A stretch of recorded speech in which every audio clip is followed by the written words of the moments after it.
I start करते हैं अपना नेक्स्ट क्वेश्चन, जो कि हमारा क्वेश्चन नंबर 7 है। Distinguish between intrinsic and extrinsic semiconductors, how would you obtain n type and p type material from the pure silicon, illustrate it by schematic diagram.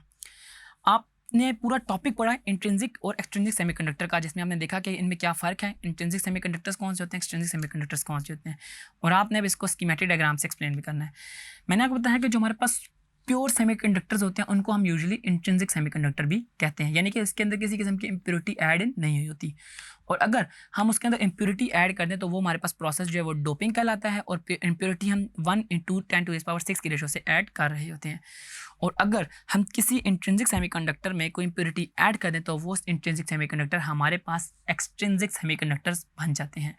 और इसके अलावा हमसे ये पूछा गया था कि हमारे पास एन टाइप और पी टाइप मटेरियल्स कौन से होते हैं, तो हमारे पास एक्सट्रिंसिक सेमीकंडक्टर्स में 2 टाइप्स हैं। एक एन टाइप सेमीकंडक्टर है कि अगर हम लोग सेमीकंडक्टर में जो इम्प्योरिटी ऐड कर रहे हैं वो पेंटावैलेंट ग्रुप से ऐड करें, यानी कि उसके 5th ग्रुप से पीरियोडिक टेबल के,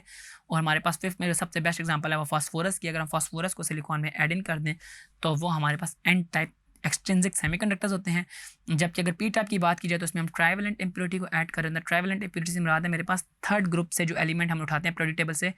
और उसकी सबसे बेस्ट एग्जांपल हमारे पास एल्युमिनियम की है। यानी कि एल्युमिनियम की वजह से होता है क्या है कि हमारे पास 3 जो इलेक्ट्रॉन्स होते हैं वो तो रिएक्ट कर जाते हैं, जबकि हमारे पास चौथे की डेफिशिएंसी की वजह से वहाँ पे होल क्रिएट हो जाता है। जबकि अगर एन टाइप की बात की जाए तो वहाँ पर हमारे पास जो है ना उसकी एफिशिएंसी की वजह से इलेक्ट्रॉन्स बढ़ जाते हैं, और हमारे पास जो एक इलेक्ट्रॉन है वो as a free electron behave कर रहा होता है, और हमारे पास जो सेमीकंडक्टर्स हैं वो एज अ कंडक्टर बिहेव कर रहे होते हैं।